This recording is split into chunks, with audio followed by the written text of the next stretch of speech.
TRX ஒரு அன்பிரடிக்டபிளான வெறித்தனமான series.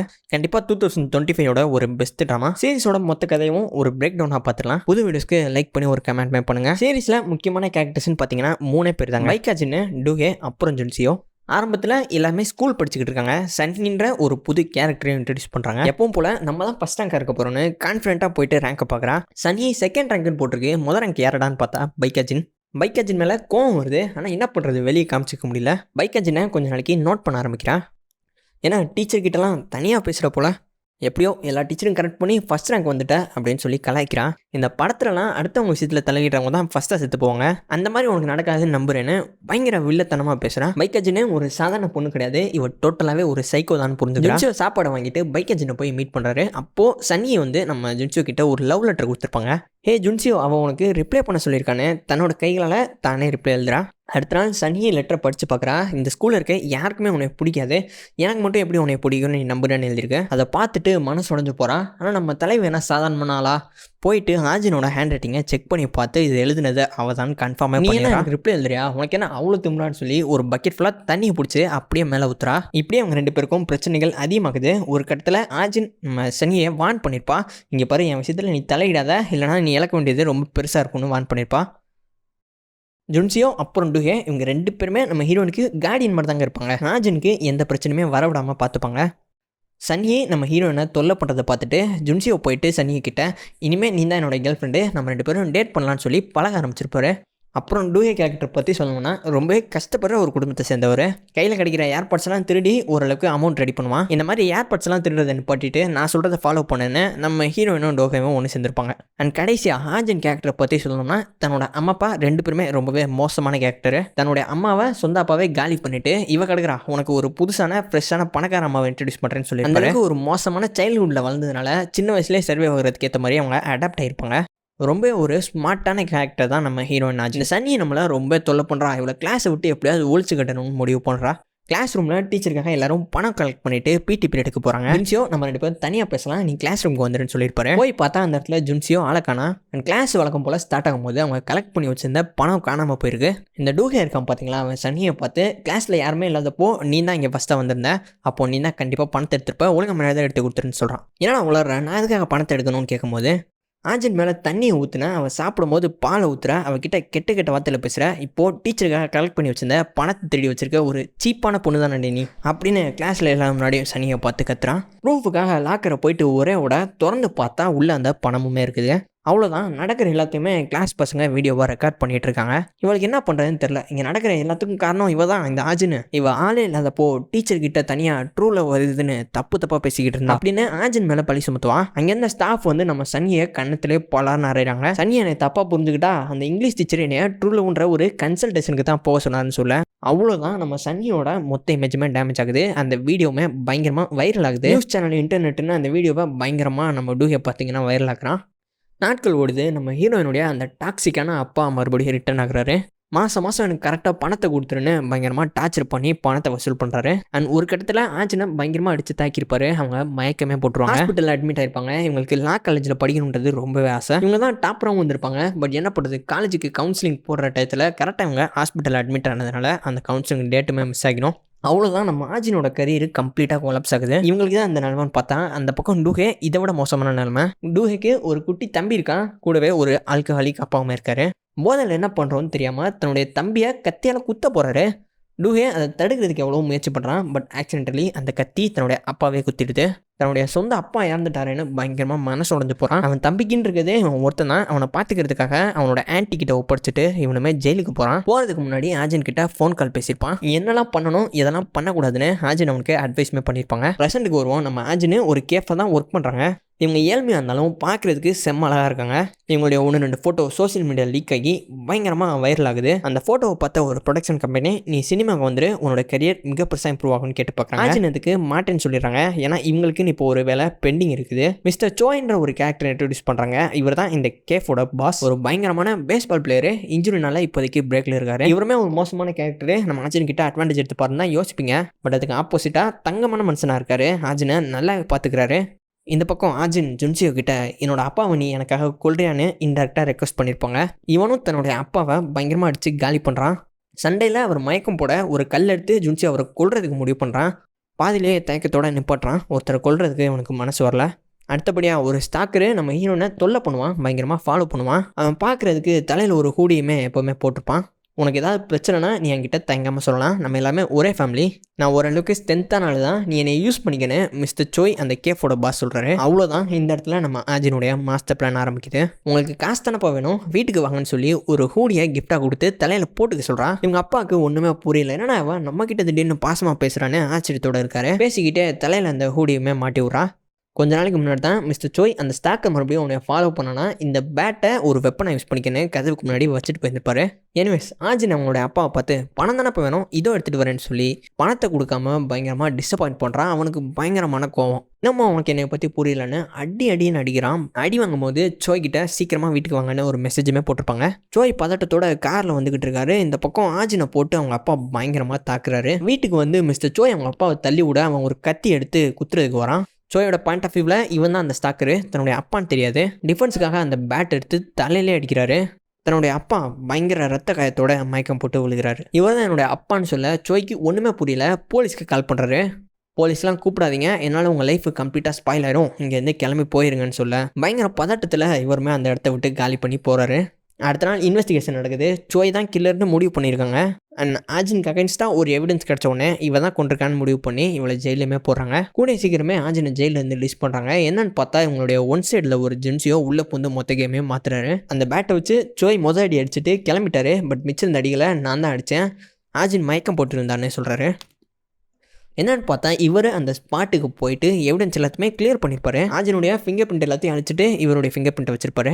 இவருடைய பிளானில் ஒரு சின்ன மிஸ்டேக் நடந்திருக்கும், அதை வச்சு போலீஸ் கண்டுபிடிச்சிருவாரு. அவளுக்கு பதிலாக நீ ஏன்டா ஜெயிலுக்கு போக எவ்வளோ அடம் பிடிக்கிறான்னு கேட்க, இங்கே பாரு ஆஜின் இந்த தப்பை பண்ணல, அவள் சின்ன வயசுலேருந்தே கஷ்டப்பட்டு வந்திருக்கா, தயவு செஞ்சு என்ன ஜெயிலில் போடுங்கன்னு அந்த போலீஸ்காரன் கழுத்தை பிடிச்சி கெஞ்சுறாரு. அண்ட் இங்கே தான் ஒரு ட்விஸ்ட்டு. நம்ம ஆரம்பத்திலே சொன்ன அந்த சினிமா ப்ரொடக்ஷன் கம்பெனி ஆஜினை ஜெயிலேருந்து ரிலீஸ் பண்ணுறாங்க. இவங்களுக்கு பதிலாக அந்த ஒரு கேஃப் ஓனர், பேஸ்பால் ஓனர் ஜெயிலுக்கு போயிடுறாரு. 4 வருஷம் மனுஷனுக்கு ஜெயில் தண்டனை. ஏன்டி இதெல்லாம் ஒரு பிளானா, கொஞ்சம் விட்டு தான் நீ செத்து இருந்திருப்ப, சரி அதை விட உனக்காக உதவி பண்ணலான்னு வந்த ஒருத்தனை துரோகம் பண்ணி ஜெயிலுக்கு அனுப்புறது எந்த விதத்தில் நியாயம்னு பயங்கரமாக கோவப்பட்டு என்னோட லைஃப்பில் நான் ஏற்கனவே நிறைய கஷ்டங்கள் பட்டேன், மற்றவங்களோட சந்தோஷத்தெல்லாம் இனிமேல் என்னால் கன்சிடர் பண்ண முடியாதுன்னு சொல்கிறாங்க. மறுபக்கம் சினிமாவில் உன்னை நான் ரொம்ப பெரிய ஆளாக்குறேன்னு சொன்ன அந்த மேனேஜர் இனிமேல் நீ ஜுன்சியோ கிட்ட பேசக்கூடாதுன்னு சொல்கிறான். எதுக்காகனா ஃபியூச்சரில் நீ ரொம்ப பெரிய செலிபிரிட்டியாக இருப்ப, அப்போது கண்டிப்பாக இந்த கேஸை யாராவது ஆராய தான் செய்வாங்க, அதனால் நீ அந்த பையன் கூட இருக்கிறது உன்னுடைய கரியருக்கு தான் ஆபத்துன்னு சொல்கிறாங்க. நீங்களே சொல்லனாலும் நான் அவனை விட்டு போகலான்ற முடிவோடு தான் இருந்தேன்னு சொல்கிறாங்க. இதுக்கப்புறம் இருக்கக்கூடிய சீக்வன்ஸை நம்ம சினிமா இருக்குன்னு சொல்லுவோம். இப்போதைக்கு சினிமாவில் ஒரு டாப் ஆக்டர் ஒருத்தர் இருக்கான். அவன்கிட்ட போயிட்டு இந்த மேனேஜரு, இங்கே பார்ப்பா இவ இப்போ தான் புதுசாக வந்திருக்கா, அவார்ட் சொல்ல நீ அவளுடைய கையை பிடிச்சி கூட்டிகிட்டு வா, அதுவே போதுன்னு ரெக்வஸ்ட் பண்ணுறாங்க. ஆஜின் நடக்க கஷ்டப்படுற மாதிரி குட்டியாக ஒரு ஆக்டிங் பண்ண இவருமே கையை பிடிச்சி க்யூட்டாக அங்கேருந்து கூட்டிகிட்டுமே வருவாருங்க. எல்லாமே பப்ளிசிட்டிக்காக தான். பட் ஆஜினோட மைண்டில் வேற ஒரு எண்ணங்கள் ஓடிக்கிட்டு இருக்கு. அவ்வளோதான்டா, சின்ன வயசுலேருந்து பார்த்துக்கிட்ட ஜுன்சியோவை கழட்டி விட்டான்னு நினச்சா ரொம்ப நாள் கழித்து மறுபடியும் வந்து மீட் பண்ணுறான். இங்கே பாரா ஜுன்சியோ, நான் உன்னை ரொம்ப மிஸ் பண்ணேன், அது எனக்கு ரொம்ப கஷ்டமாகவும் இருந்துச்சு, ஆனால் நீ இப்போ எனக்கு ஒரு ஹெல்ப் பண்ணி ஆகணும்னு கேட்குறான். அந்த டாப்பில் இருக்க ஆக்டரை லவ் பண்ணுறது எப்படின்னு நான் கற்றுக்கணும்னு ஆசைப்பட்றேன், வேறு யாரும் பண்ண முடியாது, நீ தான் எனக்கு உதவி பண்ணணும்னு கேட்குறேன். இதனால் தாங்கிக்கவே முடியல, கண்ணிலேருந்து கண்ணீர் வழியுது. சின்ன வயசுலேருந்து நீங்கள் உசுருக்கு உசுராக லவ் பண்ண ஒரு பொண்ணு வேற ஒரு பையனை லவ் பண்ணுறதுக்கு டிப்ஸ் கேட்டால் நமக்கு எப்படி இருக்கும், அந்த மாதிரி ஒரு சூழ்நிலையில் தான் இருக்கான். பட் என்ன பண்ணுறது, ஆஜின் கேட்டால் மாட்டேன்னு சொல்ல முடியல. அண்ட் இப்போது நம்ம ஃபேவரட்டான டூஹோ கேரக்டரையும் காட்டுறாங்க. ஜெயிலில் ஆஃபீஸர்கிட்டேருந்து நிறைய விஷயங்களை கற்றுக்கிட்டு இருந்திருப்பாரு. ஒரு சாலிடான டிடெக்டிவாக இருக்கார். ஆஜினா ரொம்ப நாள் கழித்து நம்ம ஜுன்சியோட வீட்டில் மீட் பண்ணி பயங்கரமாக 2 பேரும் சிரித்து பேசுகிறாங்க. இப்போலேருந்து டூஹே நம்ம ஜுன்சியோக்கு உதவி பண்ண போகிறாரு. டாப் டு பாட்டம் அந்த ஆக்டரை வேவு பார்க்குறான். ஸ்டாக்கிங் சொல்லுவாங்க இல்லையா, அதை பயங்கரமாக பண்ணுறான். அவருக்கு பேரண்ட்ஸ் கிடையாது, தனக்குன்னு இருக்க ஒரே எமோஷனல் அட்டாச்மெண்ட்டு தன்னுடைய கிராண்ட்மா. அவங்களுடைய ஒரு டைரி ஆட்டையை போட்டு அவங்களுடைய டெய்லி ரொட்டீனை வாட்ச் பண்ணுறான். கோஇன்சிடென்ட் மாதிரி 2-3 டைம் அவங்கள மீட்மே பண்ணுறான். ஆஜின் தன்னுடைய பாட்டி வீட்டில் சாப்பிட்டுக்கிட்டு இருப்பாங்க. பட் அந்த ஆக்டருக்கு அது சுத்தமாக பிடிக்கல. வெளில கூட்டு வந்து எதுக்காக என்னை ஃபாலோ பண்ணுறேன், என் பாட்டிக்கிட்ட என்ன நீ அச்சீவ் பண்ண ட்ரை பண்ணுறேன்னு கேட்குறாரு. இந்த ஆக்டர்னு சொன்னேன் இல்லையா, அவருக்கு ஒரு வீக் பாயிண்ட்டுமே இருக்கும். அவருடைய கரியர் மிகப்பெரிய க்ளோ அப் ஆனதுக்கு காரணம் ஒரு ட்ராஜடிக்கான ஆக்சிடென்ட்னு சொல்லலாம். அந்த டைமிங்கில் இவர் ஐடியாவில் இருக்கும்போது ஒரு சப்ஸ்டியூட்டாக தாங்க இருந்திருப்பாரு. அப்போது இவரை விட பாப்புலராக இருந்த அந்த ஒரு சிங்கர் சாப்பிடும்போது ஏதோ நட்ஸ் இருந்திருக்கும் போல், அது பயங்கரமாக தன்னுடைய தொண்டையை அஃபெக்ட் பண்ணும். அதில் நட்ஸ் இருக்குன்ற விஷயத்தை தெரிஞ்சுக்கிட்டு இவர் எதுவுமே சொல்லாமல் இருந்திருப்பாரு. அதனால் தன்னுடைய வாய்ஸ்லேருந்து அவருடைய கரியர் கம்ப்ளீட்டாக காலி ஆகிருக்கும். அப்போ இவர் உள்ள பூந்து பயங்கரமாக பாப்புலருமே ஆகிருப்பார். இதனாலே இவர் ரொம்பவே கில்ட்டியாக தான் ஃபீல் பண்ணுவார். அந்த வாய்ஸ் இழந்த நபர்கிட்ட இவர் எவ்வளோ கில்ட்டாக ஃபீல் பண்ணுறாருன்றதை புரிய வச்சுப்பாங்க. நான் வாய்ஸ் இழந்ததுக்கான காரணம் நீ கிடையாது, நான் நான் ரொம்பவே ப்ரெஷராக ஃபீல் பண்ணேன். இந்த ஒரு கரியர் எனக்கு பிடிக்கவே இல்லை. அந்த நட்ஸ் பற்றின விஷயம் உனக்கு முன்னாடியே எனக்கும் தெரியும்னு சொல்கிறாரு. ஒரு சில சம்பவங்களை உருவாக்கி நம்ம ஹீரோவை பயங்கரமாக எமோஷனலி மேனிபுலேட் பண்ணுறா. உன்னை எனக்கு பிடிக்கவே இல்லைன்னு சொன்ன அதே ஆக்டர் நம்ம ஹீரோயின் கிட்ட ப்ரப்போஸ்மே பண்ணுறாரு. எல்லாமே ஸ்மூத்தாக போய்கிட்டு இருக்கு. இவங்களும் அந்த ஆக்டர் கிட்ட ஒரு வருஷம் கம்ப்ளீட்டாக டேட்டிங்மே பண்ணுறாங்க. எல்லா ஆர்டிகளுமே இவங்க 2 பேர் பற்றின நியூஸ் தான். நீ ஒரு வருஷம் தான் அவனை டேட் பண்ணுறேன்னு சொன்னால் ஒரு வருஷத்துக்கு மேலே ஆயிடுச்சு, நீ எப்போ தான் அவனை கழட்டி விட போகிறேன்னு நம்ம ஹீரோயின் கிட்ட அட்டாச் பண்ணுவார். டார்ச்சர்னா டார்ச்சர் கிடையாது, ஜஸ்ட் ரெக்வஸ்ட் தான். நம்ம ஜுன்சியோவுக்கு ஒரு கால், தன்னுடைய பாட்டி ரொம்ப நாளாக தொலைஞ்சு போன அந்த ஒரு டைரி மறுபடியும் கிடச்சிச்சுன்னு சொல்கிறாங்க.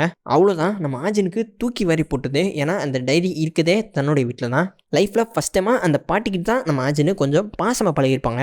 உண்மையை மறைக்கிறதுக்காக ஆஜின் என்னடா பண்ண போகிறான்னு நம்மளையே யோசிக்க வைப்பாங்க. டூவே ஜுன்சியை 2 பேரும் இவளை வீட்டில் ட்ராப் பண்ணிட்டு கீழே நின்றுட்டு இருக்காங்க. படிக்கட்டுலேருந்து பாட்டி கீழே விழுந்து தலையில் பயங்கரமாக நாடி ஆஜினு படிக்கட்டுக்கு மேலே இருந்து அப்படியே பார்த்துக்கிட்டு இருக்கான். ஆஜின் தான் பாட்டியை கொண்டிருப்பாங்கன்னு நம்ம எல்லாருமே யோசிப்போம். பட் உண்மையாகவே என்ன நடந்துச்சுன்னா, பாட்டி கதறி அழுதுருப்பாங்க. நீ என்னை ஏமாற்றி என்னுடைய பேரை நான் லவ் பண்ணியிருக்கேன், நான் உன்கிட்ட ஏமாந்துட்டேன்னு சொல்லி அழுதுருப்பாங்க. ஆஜின் மறுத்து பேசாமல் உண்மையை ஒத்துக்கிட்டு அழுகிறான். ஆஜின் அழுகிறத பார்த்துட்டு நான் உன்னை என்னுடைய பொண்ணு மாதிரி தான் நினச்சேன், நீயும் என்னுடைய ஒரு பொண்ணு தானே, ஆஜினை மன்னிச்சு விட்டுருப்பாங்க. என்னுடைய வீட்டுக்கு சாப்பிட வர பூனையை கட்டதான் ஆஜின் கிட்ட சொல்லியிருந்திருப்பாங்க. படிக்கட்டுக்கிட்ட அந்த பூனைக்குட்டி சாப்பிட்றத பார்த்துட்டு ஆஜினையுமே அங்கே கூப்பிட்டுருப்பாங்க. திடீர்னு அன்கான்சியஸ் ஆகி பாட்டி தவறுதலாக அந்த ஒரு படிக்கட்டுலேருந்து கீழே வந்திருப்பாங்க. இவங்களை கீழே விழாமல் பிடிக்கிறதுக்கு ஆஜினுமே முயற்சி பண்ணுவா. பட் அவளால் முடியாது. தனக்குன்னு இருந்த ஒரே ஒரு பாட்டி இறந்ததில் அந்த மனுஷன் பயங்கரமாக உடஞ்சி போகிறாரு. நான் கேள்விப்பட்டது உண்மையா? நீ உண்மையாகவே சினிமா விட்டு ரிட்டர் ஆக போறியா? இதுக்கு மேலே உன்னால் எனக்கு எந்த யூஸும் கிடையாதுன்னு சொல்ல இவரால் என்ன நடக்குதுன்னு நம்பவே முடியல. ஒரே ராத்திரியில் ஒரு மனுஷனால் இப்படிலாம் மாற முடியுமான்னு பரிதாபமான நிலைமையில் இருக்காரு. போதா குறைக்கு ஆஜினும் அவன்கிட்ட பிரேக்கப் பண்ணுறான். அண்ட் அடுத்த நாள் நியூஸில் இவர் சூசைட் பண்ணி இறந்து போகிறாரு. நடக்கிற எல்லாத்தையும் சுத்தமாக ஜுன்சியோவில் தாங்கிக்க முடியல. உன்னால் ஒரு ஃபேமிலியை மொத்தமாக காலியாகிருக்கு, நீ எப்படி கொஞ்சம் கூட கில்ட்டி எல்லாமே இப்படி நார்மலாக இருக்கான்னு கேட்குறாரு. நான் என்ன பண்ண முடியும், நான் ஜஸ்ட்டு பிரேக்கப் தான் பண்ணேன், அவன் சூசைட் பண்ணுவான்னு யார் எதிர்பார்த்தான்னு ரொம்பவே கூலாக சொல்கிறான். இவங்களை சினிமாக்கு இன்ட்ரடியூஸ் பண்ணி இவங்களுக்கு வாய்ப்பு கொடுத்த அந்த ஒரு ப்ரொடக்ஷன் மேனேஜருக்கு அந்த ஆக்டர் பயங்கரமான க்ளோஸு. அவன் இறந்ததுக்கு முக்கியமான காரணமே ஆஜின் தான். அவளை எப்படியாவது காலி பண்ணணும்னு சொல்லி எல்லா ப்ரொடக்ஷன் டீமுக்கும் ஃபோன் பண்ணி இனிமேல் அவளுக்கு யாருமே சான்ஸ் கொடுக்காதீங்கன்னு மொத்த ஆப்பர்ச்சுனிட்டியுமே கேன்சல் பண்ணுறா. ஆஜின் போயிட்டு இவங்களை மீட் பண்ணி என் மேலே எந்த தப்புமே இல்லைன்னு புரிய வைக்க முயற்சி பண்ணுறாங்க.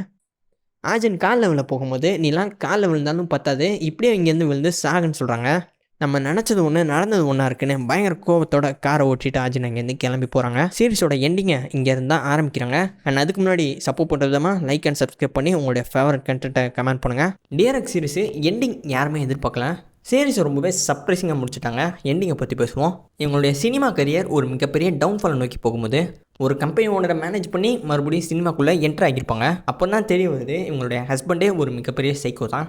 ஏற்கனவே டிவோர்ஸ் ஆகியிருந்த எக்ஸ் ஒய்ஃபை ஒரு ரூம்குள்ளே அடிச்சு வச்சிருப்பான். அந்தளவுக்கு ஒரு மிகப்பெரிய சைக்கோ. ஹீரோயின் ஆஜினை இவன் ரொம்பவே தொல்லை பண்ணுறான்றது டூஹைக்கு தெரிய வருது. அவன் ரொம்பவே பவர்ஃபுல்லான ஒரு ஆள், அவனை எதுக்கிறது உனக்கு தான் ரிஸ்க்கு, சினிமாலாம் எதுவுமே வேணாம், டிவோர்ஸ் பண்ணிட்டு வந்துருன்னு இவர் சஜஸ்ட் பண்ணுறாரு.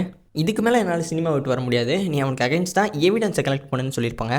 இங்கேருந்து ஒரு மிகப்பெரிய டவுன்ஃபால் ஆரம்பிக்குது.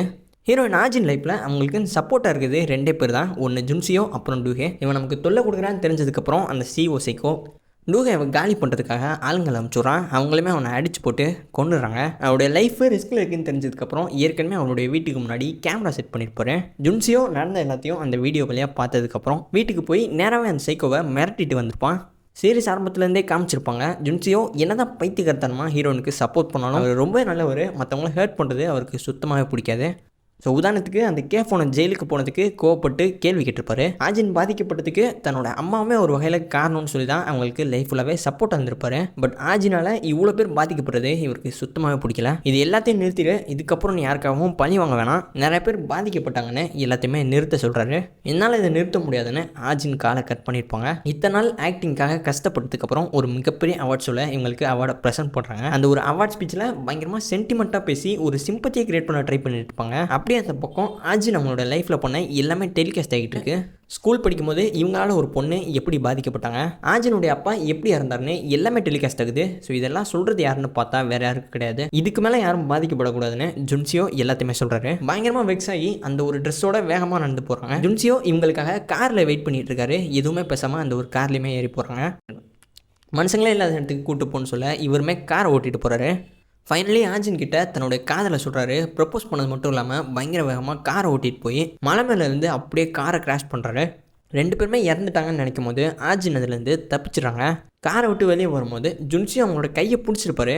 இவங்க நினச்சிருந்தா காப்பாற்றிருக்கலாம், பட் அந்த கைகளை உதறி விட்டு இவங்க மட்டுமே வெளியே வந்திருப்பாங்க. மலை மேலே ஏறி வந்துட்டு அந்த காரை பார்த்து சைக்கோத்தனமாக சிரிக்கிறாங்க. அப்படியே அந்த இடத்துல சீரியஸுமே முடிக்கிறாங்க. இந்த சீரிஸோட ஃபேன்ஸு யாருமே இந்த எண்டிங்கை எதிர்பார்க்கல. ஜுன்சியோ இத்தனை வருஷத்துக்கு அப்புறம் இப்போ தான் அவங்க அம்மா கூட சேர்ந்துருப்பாரு. அண்ட் இன்னொரு பக்கம் டோஹே தன்னோட தம்பி கூட ஒரு முறை கூட பேசியிருக்க மாட்டார். 2 பேருமே இறந்துட்டாங்க. இந்த பக்கம் எல்லாத்த பக்கம் காரணமான மைக்காஜின் உயிரோட காமிச்சது நிறைய பேருக்கு ஸ்டேஞ்சாக தான் இருக்குது. சீசன் 2 மேக் பண்ண தான் போகிறாங்க. அந்தளவுக்கு பயங்கரமான பாப்புலாரிட்டி. எனக்கு தெரிஞ்சு இவங்களுடைய சைக்கோ ஹஸ்பண்டை அடுத்த சீசனில் காலி பண்ணுவாங்கன்னு தான் நினைக்கிறேன். வெயிட் பண்ணி பார்க்கலாம். இந்த சீரிஸோட எண்டிங்கை பற்றி என்ன நினைக்கிறீங்க? உங்களோட ஒப்பீனியன் சொல்லுங்கள். நம்ம சேனலில் ஏகப்பட்ட ட்ராமா கண்டென்ட்ஸ் இருக்குது, மறக்காமல் செக் பண்ணி பாருங்கள். இதே மாதிரி புது வீடியோஸ்க்கு லைக் பண்ணி சப்போர்ட் பண்ணுவீங்க நம்புகிறேன்.